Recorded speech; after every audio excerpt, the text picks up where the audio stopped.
23장 1절 한번 보십시다. 왕이 보내어 유다와 예루살렘의 모든 장로를 자기에게로 모으고 이에 여호와의 전에 올라가매 유다 모든 사람과 예루살렘 거민과 제사장들과 선지자들과 모든 백성이 물은 노소하고 다 왕과 함께 앉으라. 왕이 여호와의 전 안에서 발견한 언약책의 모든 말씀을 읽어 무리의 귀에 들리고 왕이 대위에 서서 여호와 앞에서 언약을 세우되 마음을 다하고 성품을 다하여 여호와를 순종하고 그 계명과 법도와 율례를 지켜 이 책에 기록된 이 언약의 말씀을 이루게 하리라 하매 백성이 다 그 언약을 쫓기로 하니라. 3절까지 내용입니다. 오늘은 교재 2513페이지 동그라미 안에 2번 율법을 준행하는 내용입니다. 율법 준행의 내용.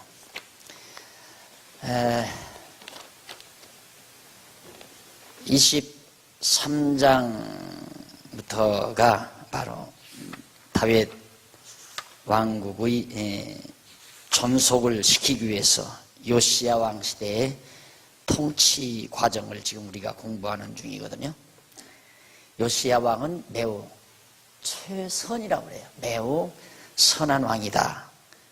하나님의 뜻대로 나라를 잘 다스린 왕이다. 그런 왕으로 유명한 왕입니다. 근데 요시야 왕 시대에 하나님의 성전을, 여호와의 전을 깨끗이 수리를 하죠. 그동안 등한히 했던 여호와의 성전을 등한히 했던 그 전을 깨끗이 수리하다가 놀랍게도 토라, 즉 율법서를 발견을 하죠. 창세기, 출애굽기, 레위기, 민수기, 신명기.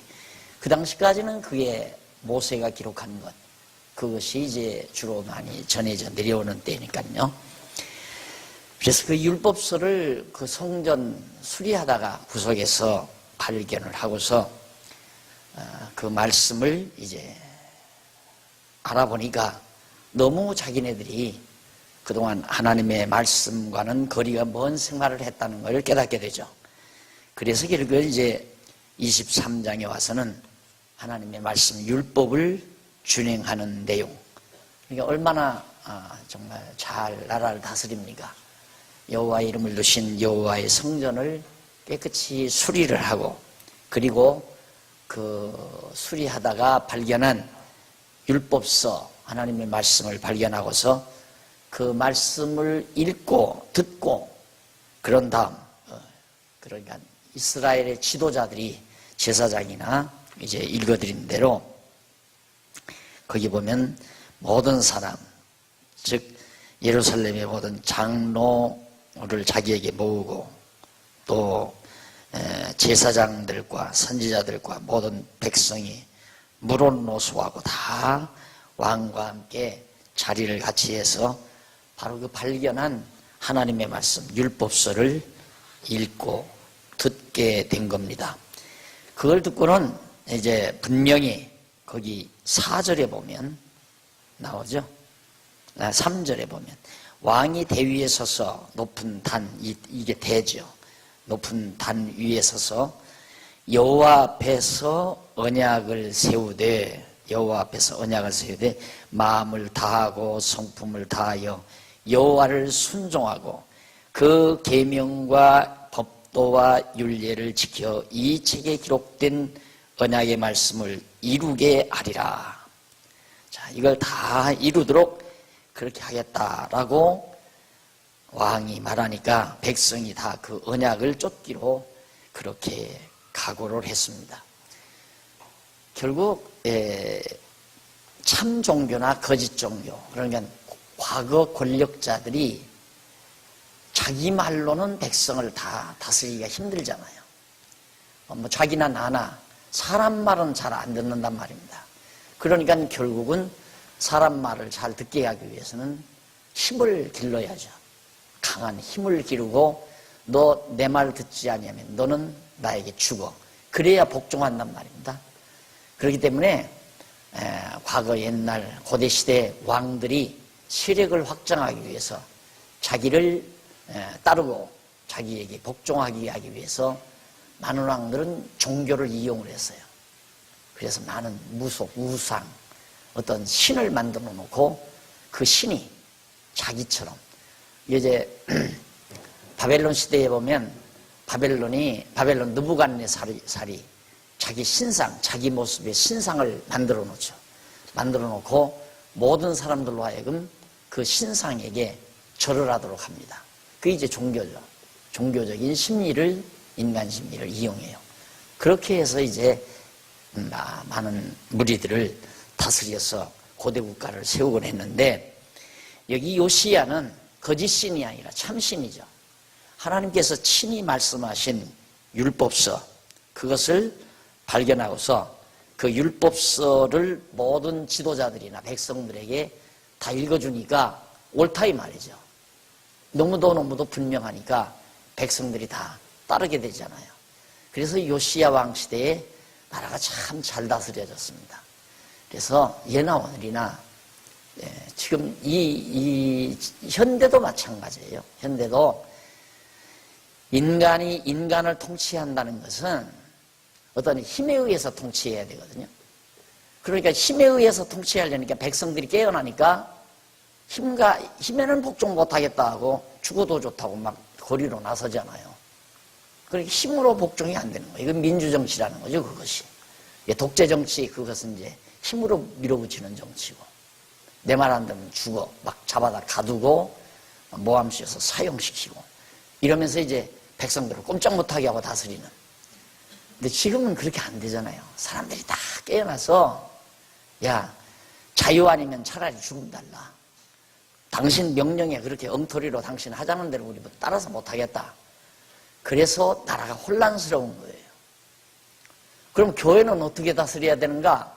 교회 통치도 마찬가지예요. 교회 통치도 성도들로 하여금 목사 말을 잘 듣게 하려면 목사가 절대 권력을 쥐어야죠. 목사 말 순종하지 않으면 저주받는다. 이것도 하나의 절대 권력을 장악하기 위한 말이에요. 순종이 제사보다 낫다. 이걸 이용해서 목사에게 순종하는 것이 제사 드리는 것보다 낫다. 순종해라. 이렇게 해서 욱박질러 가지고 성도들로 하여금 목사에게 꼼짝 못하게 하고. 아니, 어제 제가 점심을 먹었는데요. 우리 권사님 두 분이, 나이 드신 권사님, 저나 비슷한 동년배 되신 권사님들이 두 분이 나오셔서 아주 맛있게 점심을 해서 같이 먹었어요. 그래, 같이 와서 내 상에 와서 같이 먹자니까 푸득불 같이 안 잡순대요. 그리고 나 혼자 차려주고는 당신들끼리 둘이 가서 저쪽 상에 가서 먹어요. 그러면서 하는 얘기가 뭐라고 그러냐면, 다른 교회 같으면 어림도 없대요. 다른 교회 같으면 어림도 없대요. 감히 어떻게 목사, 그게 이제 한국교회를 지금까지 유지시켜온 힘이에요. 그러니까 그만큼 한국교회 성도들이 무지했다는 얘기죠. 뭐에 무지했나? 대학 나왔다고 해서 지식인이 아니에요. 성경을 모르면 무지한 거예요, 교회에서는. 이게 성경을 모르니까 성경 잘하는 것처럼 보이는 목사는 신처럼 보일 수밖에 없잖아요. 그래서 목사의 권위로 통치가 된 거예요. 교회가 다스려졌다. 꼼짝 못하게. 아무도 꼼짝 못하게. 그러나 교회는 그렇게 다스리는 게 아니죠. 요시야가 나라를 다스릴 때 그렇게 자기 자신의 권위로 다스린 게 아니에요. 다행스럽게 하나님께서 율법서, 성경이 발견되게 만들어져 가지고 요시야가 지혜롭잖아요. 성경을 자기 혼자만 아는 게 아니라 모든 자기와 함께 지도하는 지도자들과 그리고 모든 백성들이 같이 들었으면 하고 그렇게 다 불러들인 거예요. 그래서 이제 그 하나님의 말씀을 같이 듣고 깨닫게 된 겁니다. 그러니까 나라가 참 잘 통치된 거란 말이에요. 그러니까 모든 성도나 목사나 성도가 다 하나님의 말씀에 순종하는 거지,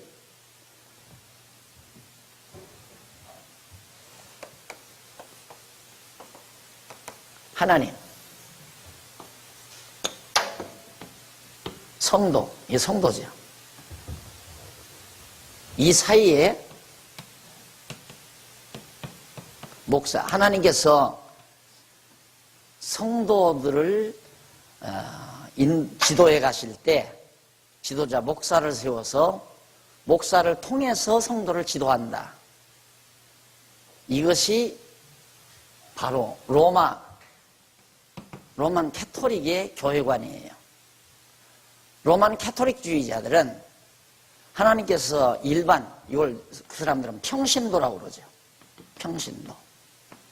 로만 캐토릭주의자들이 말하는 용어가 평신도예요. 그런데 요즘에는 개신교에서도 다 써요. 이 평신도라는 말을.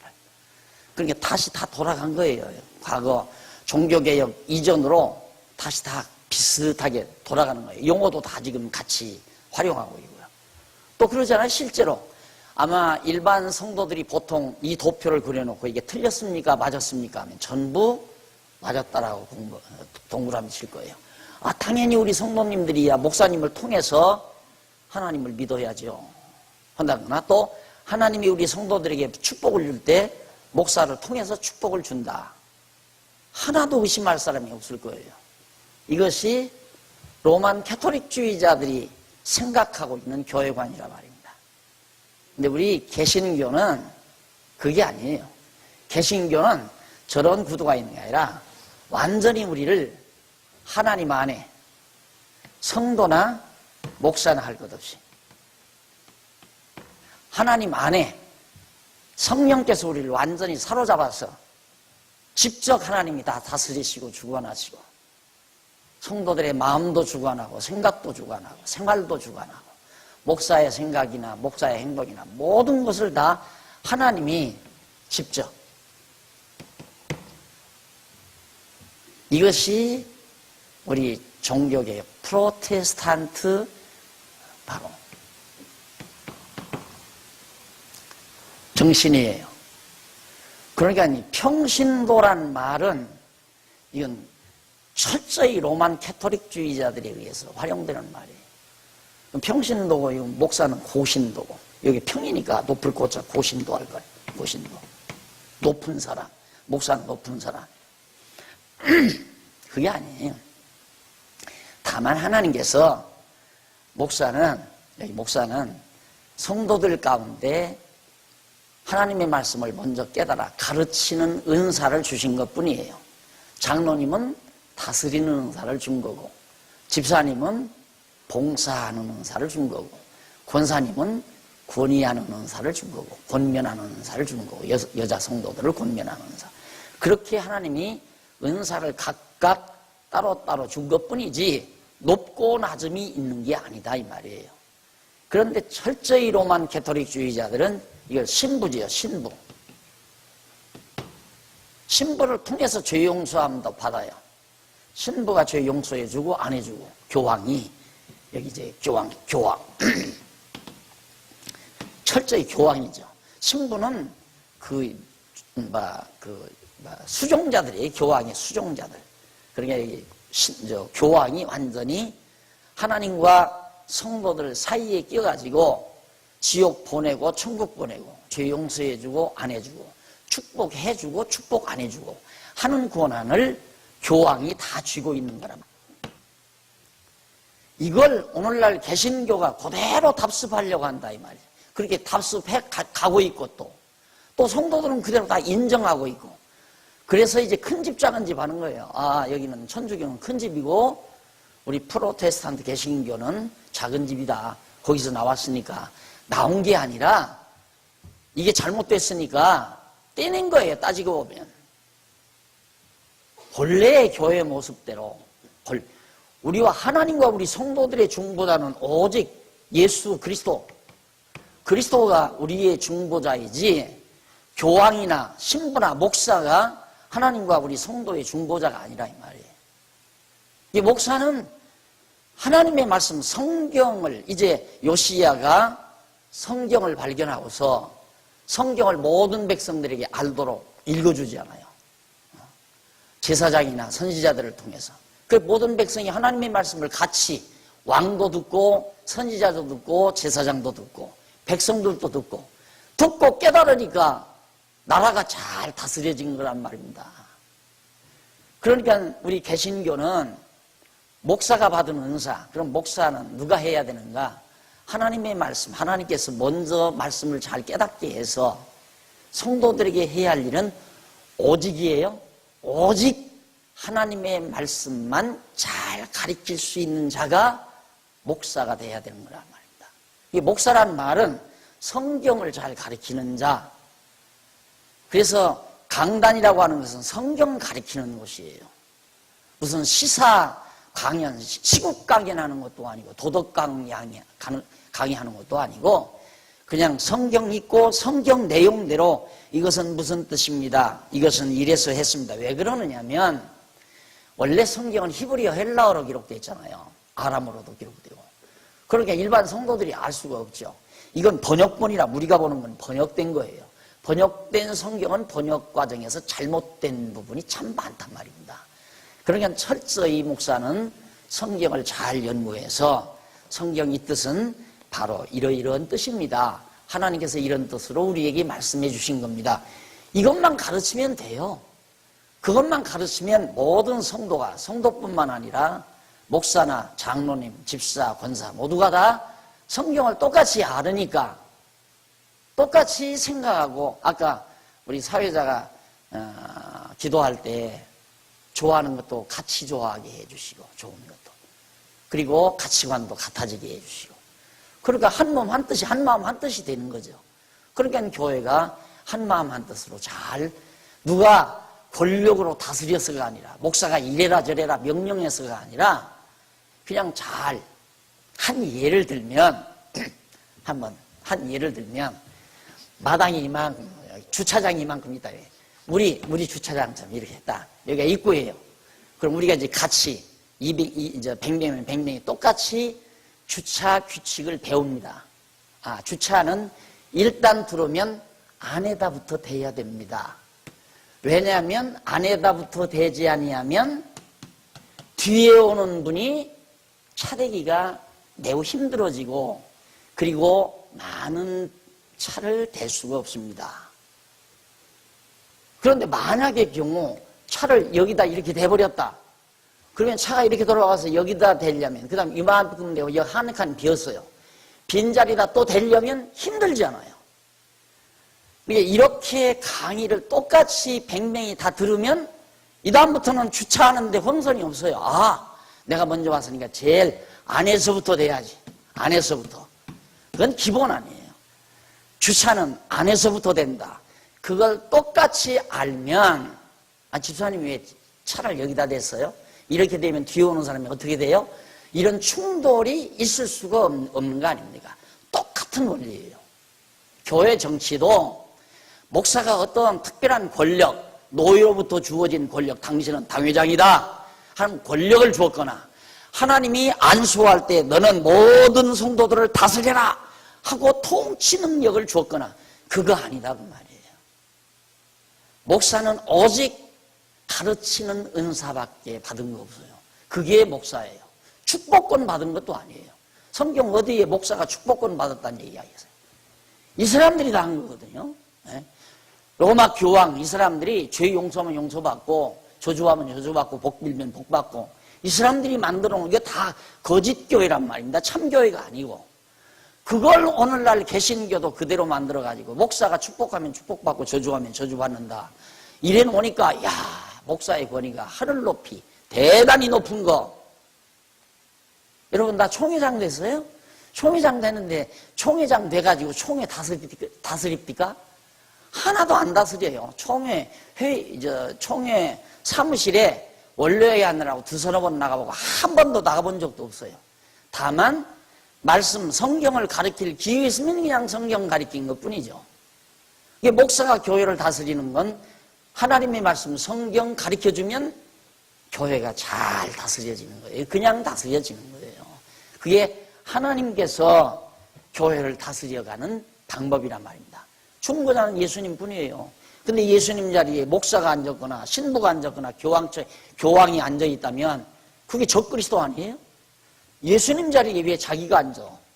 하나님께서 예수 그리스도를 보내가지고 우리를 다 하나님 여호와 깨달아 알게 하시고 죄 용서해 주시고 예수 그리스도가 우리에게 축복해 주시고 구원해 주시고 이렇게 해서 하나님의 백성 만들어낸 중보자가 예수 그리스도 한 분뿐인데, 그런데 어떤 교회는 장로교인데도 예배 시간에 중보기도라는 말을 예배 순서에다 썼어요. 예배 순서에다 중보기도. 중보기도를 누가 해요? 중보기도는 예수 그리스도 한 분밖에는 못하는 거예요. 어떻게 목사가 중보기도를 해요? 그냥 모든 성도가 누구나가 다 예수 그리스도의 이름으로 기도하면 상달돼요. 꼭 목사가 기도하면 더 잘 상달되고 성도가 기도하면 덜 상달되고 그게 아니라 말입니다. 다 예수 그리스도의 이름으로 기도하면 다, 그래서 우리가 예수 그리스도의 이름으로 기도합니다 그러는 거죠. 왜? 그분이 중보자니까. 그래서 이제는 우리가 예수 그리스도와 한 몸이 돼버렸는데 뭐 한 몸이. 예수님 머리시고 우리는 그리스도시고. 그러니까 예수 그리스도가 하나님과 하나니까 우리들도 하나 아니에요? 하나님과 하나 된 거예요. 그래서 예수님께서 요한복음에서 보면 너희가 내 안에 있고 내가 너희 안에 있고 내가 하나님 안에 있고 하나님이 내 안에 계시고, 그게 도저히 안 맞는 얘기죠. 이론적으로는. 그게 영원하신 하나님 안에서만이 가능한 거예요. 우리가 그리스도 안에 있고 그리스도가 내 안에 계시고 또 내가 그리스도 안에 있고 그리스도가 하나님 안에 있고 하나님이 그리스도 안에 있고 다, 그래서 우리가 하나님 안에 존재하는 거지, 이런 구도는 완전히 타락한 로만 캐토릭주의자들의 잘못된 거짓 교육 안에서 만들어진 아주 못된 교회를 타락시키는 매우 잘못된 사상이다라는 걸 기억하셔야 됩니다. 그래서 요시야가 나라를 다스릴 때 오직 하나님의 말씀만으로 다스렸기 때문에 이스라엘 남쪽 유다 왕족 가운데 가장 최선의 왕, 최고로 선한 왕이란 말이에요. 최선.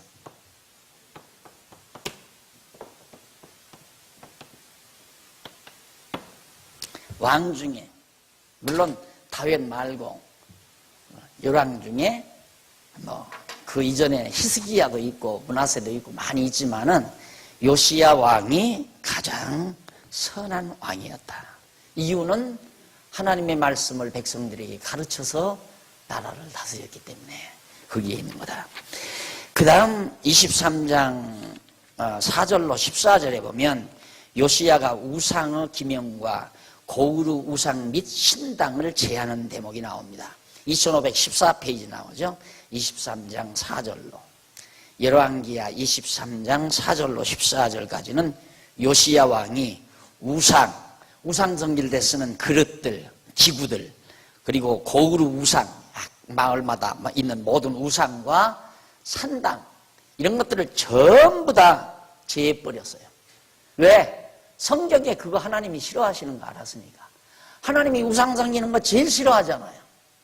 그러니까 과감하게 요시야 왕이 전부 다 하나님의 말씀대로 그걸 다 쓸어 없애버렸다 이 말입니다.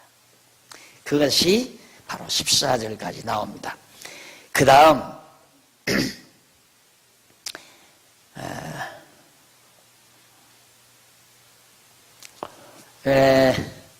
그렇게 이제 섭리하셨는데 한번 2517페이지 한번 보세요.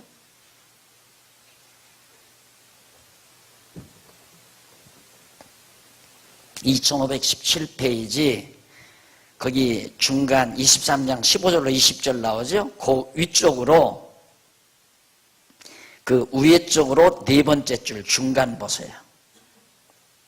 찾으셨죠? 그 위에로 네 번째, 이러한 사실은 이제 앞에서 요시야가 성경 말씀 배우고 모든 우상 타파하고, 이런 사실은 요시야 왕이 대위에 서서 여호와 앞에서 언약을 세우기를 마음을 다하고 성품을 다하여 여호와를 순종하고 그 계명과 법도와 율례를 지켜 이 책에 기록된 이 언약의 말씀을 이루게 하리라. 3절에 아까 그랬죠? 읽었죠?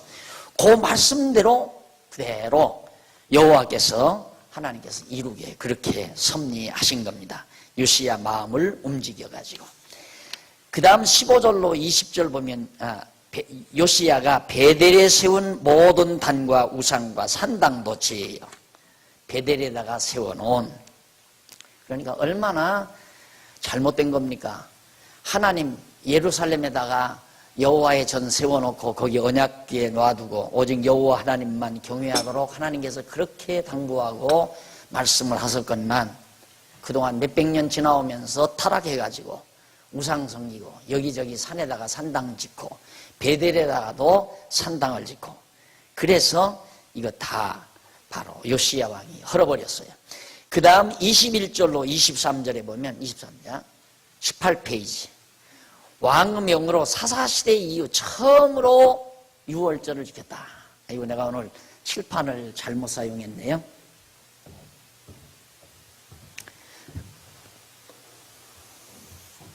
사사시대면 모세죠. 모세, 그리고 광야 40년, 광야 40년이 너무 기네요. 광야 40년, 그리고 광야 여호수아 들어와가지고 이때가 사사시대예요. 사사시대. 이게 다윗 시대고, 모세에서 다윗 때까지 약 한 500여 년 기간 됩니다. 그러니까 다윗이 왕위에 오르기 이전까지가 사사시대예요. 그럼 다윗 이후 솔로몬, 그리고 나라가 북으로 갈라져서 지금 북이스라엘은 721년에 아수르에 의해서 망했죠. 남쪽 유다, 히스기야, 므낫세 아들 요시야죠. 지금 요아스 왕이죠. 요시야? 네. 요시야 왕. 네. 여가 요시야란 말입니다. 요시야 왕. 이 시대예요. 그러니까 이거 예수님 오시기 전 721년이니까 이후 600여 년, 6세기요. 600여 년, 요시야 때가.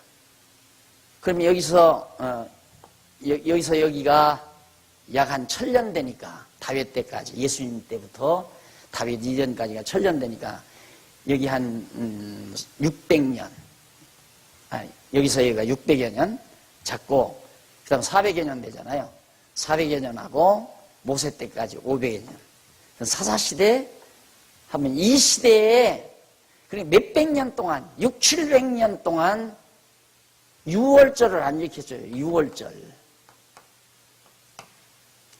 유월절 언제 명했냐면 모세가 홍해바다 건너고 나서 유월절 지키라고 그렇게 하나님께서 말씀하신 유월절 명한 거거든요.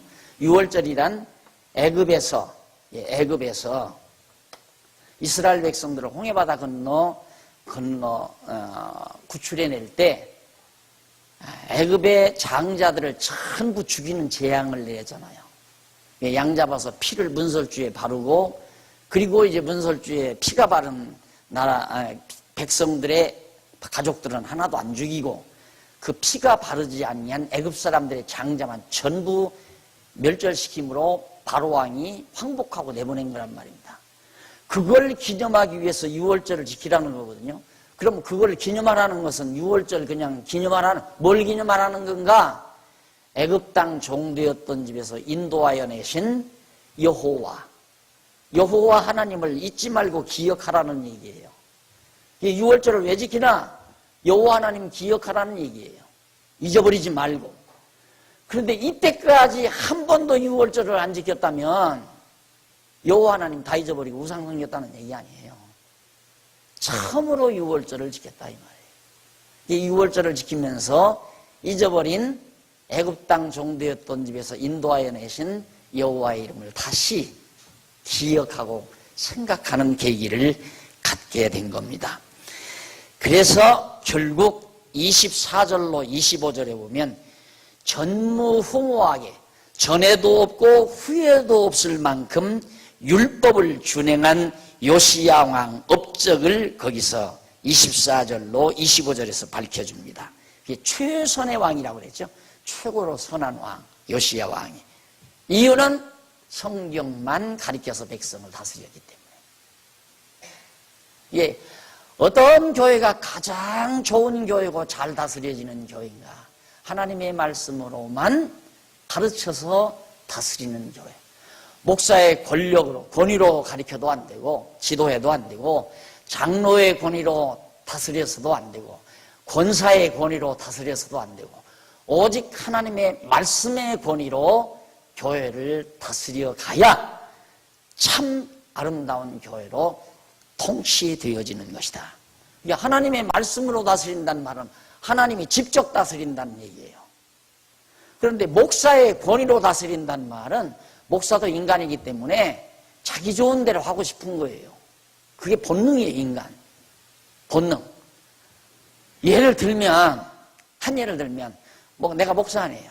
내가 목사니까 내가 권위를 가지고 보니까 내가 말하면 일사천리로 모든 장로님들 다 들어주고 다 권사님들도 들어준다. 왜? 그만큼 내가 권위로 다 다스려 놨으니까.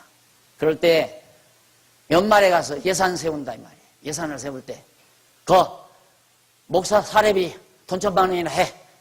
그리고 판공비 얼마, 그리고 품위 유지비 얼마 해서 2,000~3,000만 원씩 지불해. 왜? 그렇게 해야 목사에게 유리하잖아요. 그렇게 되죠. 그러니까 품위 유지비가 1년에 3~4억씩 되고, 큰 교회는 그러잖아요. 품위 유지비가. 품위 유지비라는 그거 아니에요. 옷도 근사하게 입어야 되고, 차도 좀 세련된 거 잘 타야 되고, 어디 가서도 좀 고급 호텔 음식점에 가서만 먹고, 목사가 돼가지고, 4~5천 원짜리 된장찌개나 먹고 앉아서 품위가 안 된다 이거야. 그러니까 비싼 음식, 좋은 식당, 그런 데 드나들려면 돈 많이 들어가니까 그 유지비 다 내놔요. 그렇게 10번도 하죠. 그렇기 때문에 목사는 그래서는 안 된다 이 말이에요. 자기 권위로 교회를 다스려서는. 그럼 어떻게? 하나님의 말씀만 잘 가르치면 성도들이 깨닫잖아요. 말씀을 가르치는 자는 배나 존경할 자로 알라고 바울이 그랬더라. 참 우리 목사님 소중한 분이다. 느끼고 깨닫고 최선을 다해서 감사함으로. 그래서 사례 아니에요, 사례. 성도들이 다 기쁨으로 원하는 마음으로 많이 주든 적게 주든 힘껏 정성을 다해서 그렇게 주는 것이 하나님의 말씀대로 되는 거예요.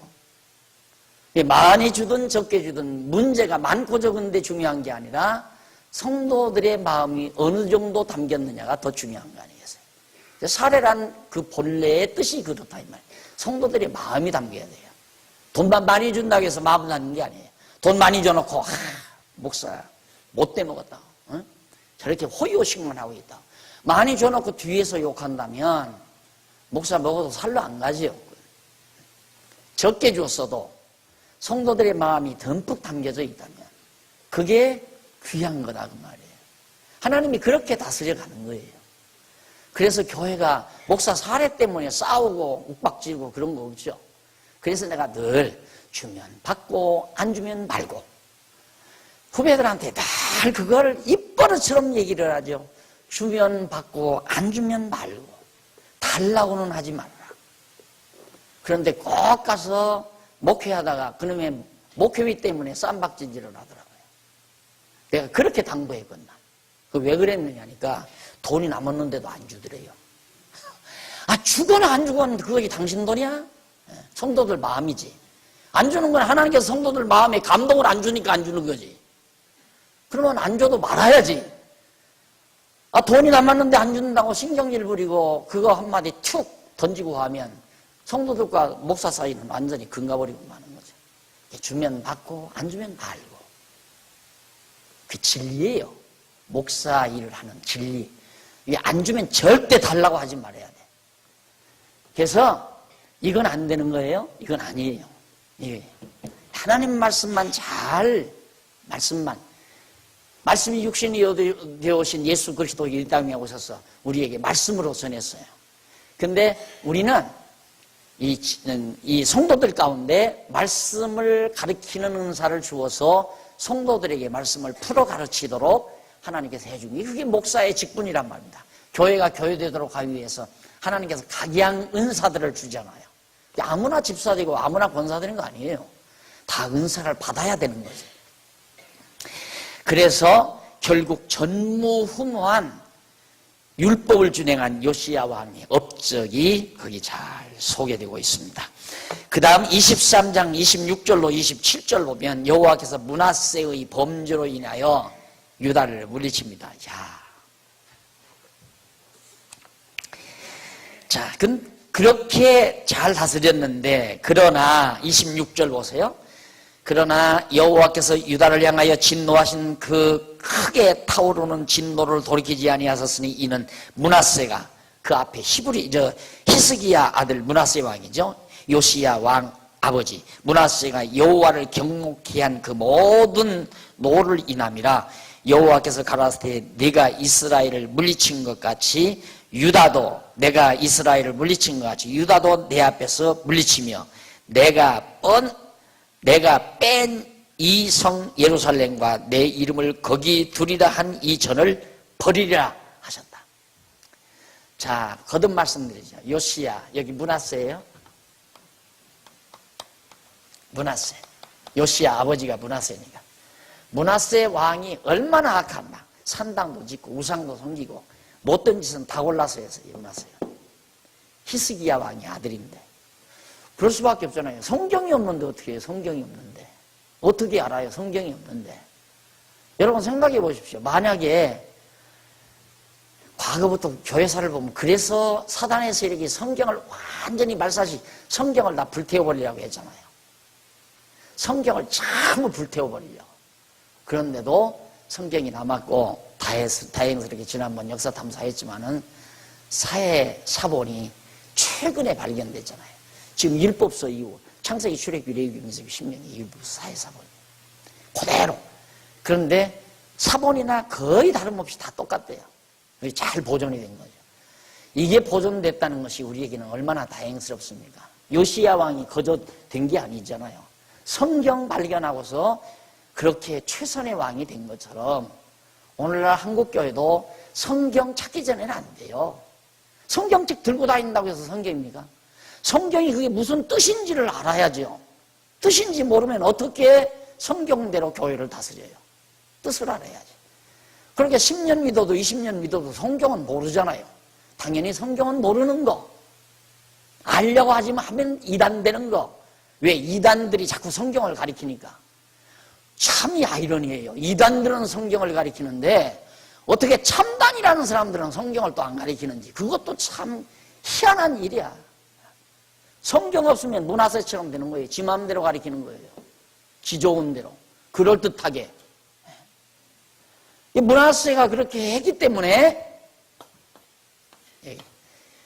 북이스라엘을 하나님께서 버린 것처럼 남쪽 유다도 버리겠다 그 말이에요. 요시야가 아무리 선한 정치를 했어도 므낫세가 우상을 섬기고 나쁜 짓 했기 때문에 멸하겠다. 그럼 여기도 그래요? 하나님께서 애당초 하나님을 사랑하는 자는 수천 대까지 은혜를 베풀고 미워하는 자는 하나님께서 3, 4대까지 진노를 하겠다. 그러면 이 하나님 사랑한 요시야 최고로 사랑했으니까 수천 대까지 은혜를 베풀어야 되잖아요. 그런데 왜 멸망시킨다고 그래요? 이유는 쭉 올라가요. 모세 여기 있어요. 모세 때에 가나안 땅 들어가 너희가 살지만 다 우상도 섬기고 너희들 다 이방에 다 사로잡혀가게 하겠다 라고 그렇게 하나님께서 모세를 통해서 언약하신 사실이 있습니다. 이 언약에 의해서 하나님께서는 언약대로 그렇게 섭리하시는 거죠. 그렇게 남쪽 유다도 멸망시키는 것이다. 그래서 나중에 이 남쪽 유다 예루살렘이 바벨론에 의해서 망하잖아요. 다 망하고 예루살렘 성전도 전부 다 헐려버리고 하나님께서 요시야 왕 때 말씀하신 그대로 한 거거든요. 왜? 모세 때 하나님께서 모세와 언약하신 대로 언약대로 우상 섬겼고 언약대로 예루살렘 성도 다 회파되고 백성도 다 사로잡혀가고 북이스라엘은 일찍 다 망해버리고 언약대로 하나님의 언약대로. 그러니까 1차적으로는 우상 섬겼으니까 망했다 그 말이에요. 우상숭배. 그러면 요시야가 선을 행했으니까 안 망해야 할 거 아니에요. 행위대로 되는 게 아니다 그 말이에요. 행위대로 되는 게 아니라 하나님의 언약대로 말씀대로 이루어진다라는 것 다시 한번 기억을 하셔야 됩니다. 그 다음에 28절로 23장 28절로 30절은 왕이 애굽 왕에게 피살되고 여호아스가 왕이 됩니다. 왕이 요시야 왕이 애굽 왕에게 피살돼요. 참 하나님도 이상하지. 이렇게 훌륭한 왕을 편안히 죽게 하면 안 돼요? 그런데 하필이면 애굽 왕에게 피살당하게 만들어요. 그리고는 하나님께서 여호아스로 하여금 왕이 되도록 그렇게 섭리하시는 내용이 30장까지 나옵니다. 자, 그 다음 넘어가서 다윗 왕조의 시련이 나옵니다. 자, 지금까지는 북이스라엘이 여기서 망할 때, 북이스라엘이 망할 때 남쪽 유다는 계속해서 존속을 시켰죠. 지금까지 공부한 것이 유다 왕조, 유다 다윗 왕조를 존속시킨 내용이에요. 이제부터는 시련 내용이에요. 시련. 남쪽 다윗 왕조를 시련, 다윗 왕조에게 시련을 주시는 하나님. 그래서 우리는 자꾸 존속, 형통케 하시는 것만 복이고 시련시키시는 것은 저주고 이렇게 생각하잖아요. 그거 아니에요. 하나님 안에서는 존속시키는 것도 복이고 시련시키는 것도 다 복이에요. 왜? 다 좋은 걸 이루어가기 위한 한 과정이니까. 예를 들면 탕자가 아버지 말씀 잘 듣고 사는 것만 우리는 복으로 생각하잖아요. 안 그래요. 탕자가 아버지 거역하고 나가는 것도 복이에요. 왜? 안 나갔으면 아버지 사랑 못 깨달아요. 탕자가. 깨닫고 와서 아버지 밑에 사니까 너무너무 좋지 않아요. 아버지 사랑이 너무너무 좋단 말이에요. 깨닫고 나니까. 그래서 아버지에게서 나가는 것도 복이고 들어오는 것도 복이고, 하나님의 택한 백성에게는 안 좋은 것이 없다. 다 좋은 거예요. 그래서 범사 모든 일에 감사하라. 돈 잘 버는 것 벌 때만 감사하고, 돈 잃어버렸을 때는 안 감사하고, 주식이 올라갈 때만 감사하고 주식이 떨어질 때는 감사하지 않고. 그게 아니에요. 모든 일에, 모든 어떠한 일에도, 재산이 다 망했을 때에도 감사하고 다시 흥하게 될 때에도 감사하고. 이게 어차피 왜? 하나님 안에 있으니까. 어차피 하나님 안에 있는데, 하나님 안에 있으면서 나로 하여금 하나님의 사랑을 더 많이 깨닫게 하기 위해서 망하게도 하고 흥하게도 하고 그러는 거니까 깨닫는 만큼 감동이 더 크잖아요. 내가 하나님의 사랑을 깨닫는 만큼. 그게 죄 많은 곳에 은혜가 많다라는 말이거든요. 하나님의 은혜는 똑같아요. 풍성히 우리가 주었는데 우리가 죄 많이 짓고는 용서함 받아야, 많은 죄를 용서함 받아야, 이런 험한 죄도 하나님이 용서해 줬구나. 그래서 하나님 앞에 더 감사가 높아지잖아요. 그래서 사도 바울이 그러면 죄를 더 지으리요 그 말 하잖아요. 그렇다면 죄를 많게 하기 위해서 더 많은 죄를 지켰느냐? 그럴 수 없느니라. 우리는 이미 죄 안에서 죽은 자니까 더 짓고 말 것도 없어요. 완전히 죄 중에 태어나서, 죄 중에 잉태해서, 죄 중에 태어나서 죄 중에 사는 인간이니까 더 짓고 말 것도 없다 이 말이에요. 이렇게 엄청난 죄를 하나님이 용서해 줬는데 그걸 우리들이 모르고 살잖아요. 그걸 깨달으면 깨닫는 만큼 하나님의 은혜가 더 풍성하게 우리에게 다가오는 거죠. 그래서 하나님께서는 이처럼 하나님이 시련도 주고 존속도 하게 하시고, 다윗 왕조의 시련이 23장 31절로부터 25장까지 나오는데, 자, 첫 번째 24페이지 2524페이지 양쪽 가로 1번 다윗 왕조의 혼란기가 다가옵니다. 이제는 이 왕조가, 지금까지는 비교적 요시야 왕 때까지는 평온했잖아요. 벌써 마무리가 이상하죠. 애굽 왕에게 요시야가 피살되는 거 보니까 벌써 불길해지잖아요, 나라가. 그래서 바로 혼란한 상태가 이어지는데, 첫째로 23장 31절로 35절에 보면 애굽 왕 바로 느고가 여호아스 대신 엘리야김을 세웁니다. 여호아스가 왕이 됐는데 와서 이 애굽 왕이 여호야김을 갖다가 사로잡아가 버리고 누구를 바로 엘리야김을 자기들의 마음에 맞는 사람 왕으로 또 세웠다 이 말이에요. 엘리야김은 그래서 바로 왕이 세운 거예요. 그러니까 벌써 나라가 애굽에게 완전히 먹혀 들어간 거죠. 그리고 넘어가서 36절로 37절에 보면 엘리야김이 11년간 열조와 같이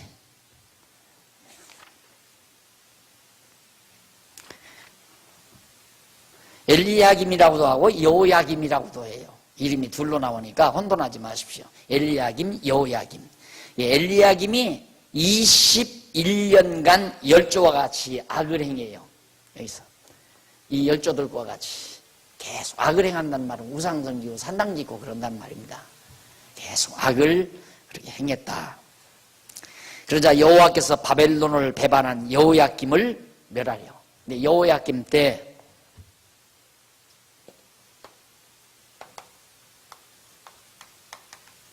여호야김 이제 애굽이 와서 자꾸만 치근덕대잖아요.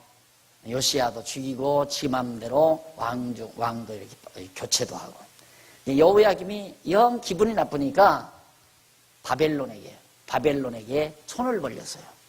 좀 우리 좀 도와달라. 그래서 이제 바벨론을 잘 섬겼어요.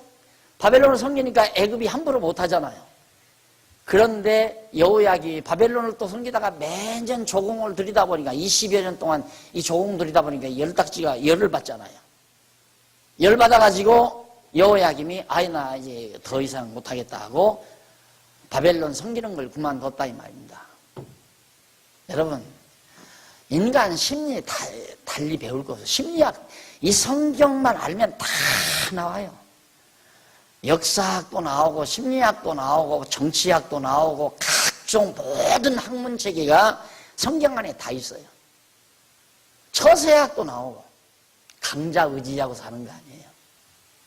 강자 의지하려면 그만큼 그 강한 사람 생일 때마다 생일 챙겨야지, 명절 때마다 명절 챙겨드려야지. 챙겨드려도 이 새끼 정성이 적구나.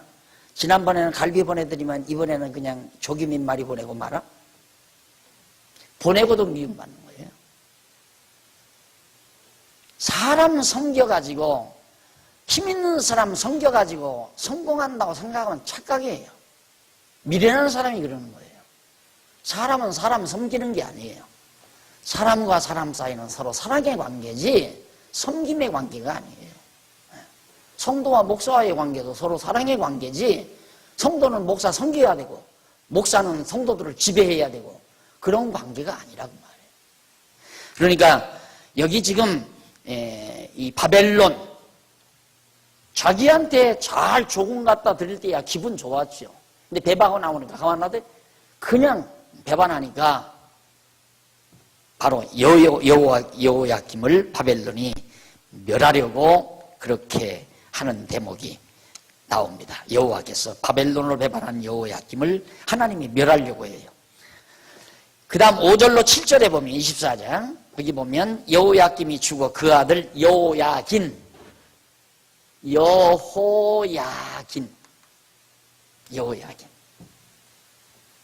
대신해서 왕이 됩니다. 여호야긴 왕이 부친의 모든 행위를 본받아서 여전히 악을 행하죠. 계속 혼란스럽죠? 계속 혼란스러워요. 악을 행해요. 주 아버지 여호야김과 함께. 그 다음 10절로 17절 29페이지에 빈천한 자 외에 왕족과 백성들이 바벨론으로 다 잡혀갑니다. 이때입니다. 여호야긴 때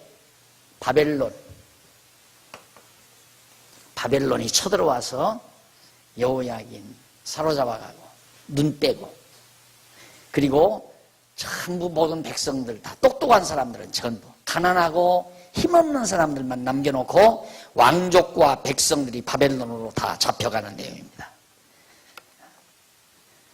잡혀가고 여호야긴 그다음 시드기야. 눈 뺀 게 시드기야지. 마지막 왕이 되어 악행하며 바벨론 왕을 역시 배반합니다. 그렇게 배반하는데 거기 한번 보십시다. 2531페이지 위에서 네 번째 줄 앞부분에 보면